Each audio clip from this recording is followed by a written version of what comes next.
Then we're making cornbread. We have the oven on, it's preheating. I'm measuring out some cornmeal. We have milk right here. Here's the real thing. As long as you're not doubling the recipe or changing the quantities and you're putting that stuff in there, what gets most people in trouble is they'll mix up an ingredient or substitute one. Can't really substitute it when you're using real ingredients. You have eggs, milk, flour, whatever. There are no real substitutions for cornmeal.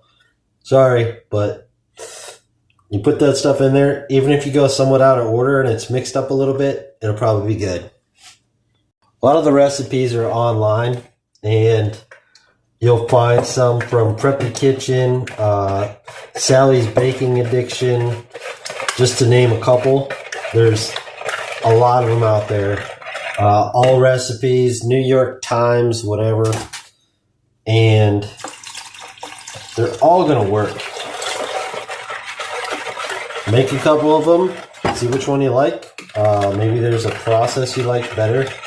But I'm mixing the wet ingredients, I'm mixing the dry ingredients, I'm putting them together, and then I'll put them in a greased pan. This is one of my favorite tools. It's just a kitchen towel. And what I will do for greasing pans is just lightly with some vegetable oil on every single one. I will go back a second time sometimes, but I'll make sure I get a little bit on every single one.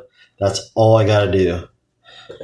We don't need to use liners or any of that. With that, you swear by shortening. Use shortening. You are low on oil, use some butter, but you need to get a little bit of fat in there. And point number 2, make sure this cools down after you take it out of the oven for 5, 10, 15 minutes. Actually cool these things down. They'll come right out.